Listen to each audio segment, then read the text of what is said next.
ಮಹಾರಾಷ್ಟ್ರದಲ್ಲಿ ಮೂರನೇ ಬಾರಿಗೆ ಗದ್ದುಗೆ ಏರುವುದಕ್ಕೆ ಸಿದ್ಧವಾಗಿದ್ದಾರೆ ದೇವೇಂದ್ರ ಫಡ್ನವೀಸ್. ಬಿಜೆಪಿ ಶಾಸಕಾಂಗ ಪಕ್ಷದ ಸಭೆಯಲ್ಲಿ ನೂತನ ಸಿಎಂ ಆಗಿ ಫಡ್ನವೀಸ್ ಅವರ ಹೆಸರು ಆಯ್ಕೆಯಾಗಿದೆ. ನೂತನ ಸಿಎಂ ಆಗಿ ಆಯ್ಕೆಯಾದ ನಂತರ ಸುದ್ದಿಗೋಷ್ಠಿ ಕರೆದಿದ್ದಾರೆ ಫಡ್ನವೀಸ್ ಅವರು.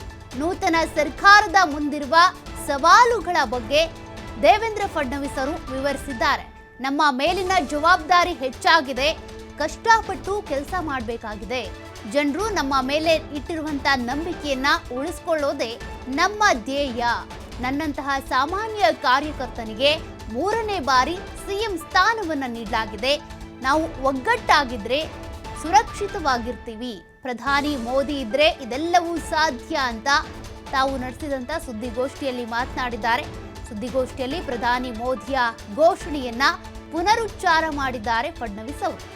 ನಾಳೆ ಸಂಜೆ ಮುಂಬೈನ ಆಜಾದ್ ಮೈದಾನದಲ್ಲಿ ಪ್ರಮಾಣ ವಚನ ಸ್ವೀಕಾರ ಕಾರ್ಯಕ್ರಮ ಕೂಡ ಇರುತ್ತೆ. ಫಡ್ನವೀಸ್ ಅವರು ಮುಖ್ಯಮಂತ್ರಿಯಾಗಿ ಆಯ್ಕೆ ಆಗೋದಕ್ಕೆ ಅವಿರೋಧವಾಗಿ ಅವರ ಹೆಸರನ್ನ ಆಯ್ಕೆ ಮಾಡಿಕೊಂಡಿದ್ದಾರೆ. ಸಭೆಯಲ್ಲಿ ಡಿಸಿಎಂ ಆಗಿ ಏಕನಾಥ್ ಶಿಂದೆ, ಅಜಿತ್ ಪವಾರ್ ಪ್ರಮಾಣ ವಚನವನ್ನ ಸ್ವೀಕರಿಸುವಂತ ಸಾಧ್ಯತೆ ಇದೆ.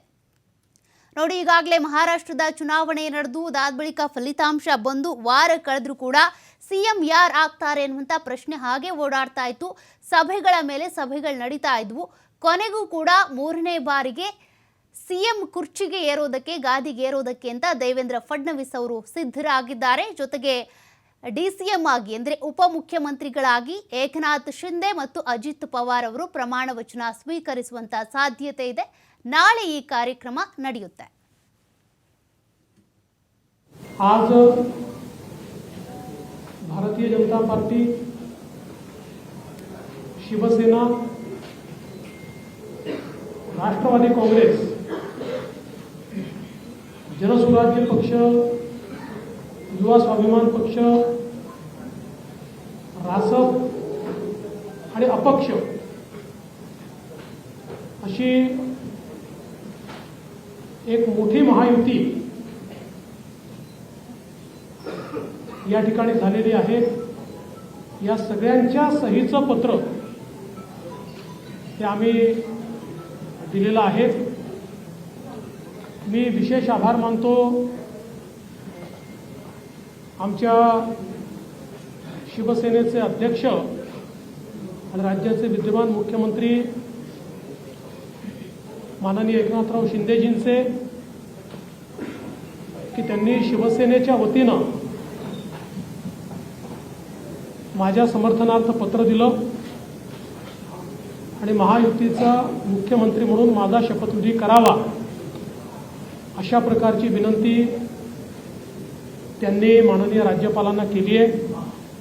त्याचप्रमाणे राष्ट्रवादी काँग्रेसच्या वतीनं राष्ट्रवादी काँग्रेसचे अध्यक्ष आणि उपमुख्यमंत्री माननीय अजितदादा पवार यांनी देखील त्याच आशयाचं पत्र देऊन मला मुख्यमंत्री म्हणून शपथ द्यावी अशा प्रकारची विनंती केलेली आहे. आमच्या मित्रपक्षांनी देखील तशाच प्रकारची विनंती केली आहे आणि या सगळ्यांच्या विनंतीचा मान ठेवून माननीय राज्यपाल महोदयांनी आम्हाला निमंत्रित केलेलं आहे. देशाचे प्रधानमंत्री माननीय मोदीजींच्या उपस्थितीत उद्या 5:30 वाजता हा सोहळा आझाद मैदान या ठिकाणी पार पाडला जाणार आहे. तिन्ही पक्षांचे नेते आम्ही त्या ठिकाणी उपस्थित असू. साहजिक आपला प्रश्न असणार आहे की किती लोकांच्या शपथविधी होतील वगैरे. आज भारतीय जनता पार्टी, शिवसेना, ಈಗಾಗಲೇ ಮಹಾರಾಷ್ಟ್ರದಲ್ಲಿ ಸಿಎಂ ಯಾರು ಆಗ್ತಾರೆ ಅನ್ನುವಂಥ ಪ್ರಶ್ನೆ ಇತ್ತು. ಸಾಕಷ್ಟು ಚರ್ಚೆಗಳಾಗ್ತಾ ಇದ್ವು. ಅವಿರೋಧವಾಗಿ ಆಯ್ಕೆ ಆಗೋದಕ್ಕೆ ಸಂಬಂಧಪಟ್ಟಂತೆ ಈಗಾಗಲೇ ಸಭೆಗಳ ಮೇಲೆ ಸಭೆಗಳನ್ನು ಕೂಡ ನಡೆಸಲಾಗ್ತಾ ಇತ್ತು. ಇದಕ್ಕೆ ಅಂತ ವೀಕ್ಷಕರನ್ನು ಕೂಡ ನೇಮಕ ಮಾಡಲಾಗಿತ್ತು. ಅದಾದ ಬಳಿಕ ಸಭೆಯಲ್ಲಿ ಈಗ ಅವಿರೋಧವಾಗಿ ದೇವೇಂದ್ರ ಫಡ್ನವೀಸ್ ಅವರ ಹೆಸರನ್ನು ಆಯ್ಕೆ ಮಾಡಿಕೊಂಡಿದ್ದಾರೆ.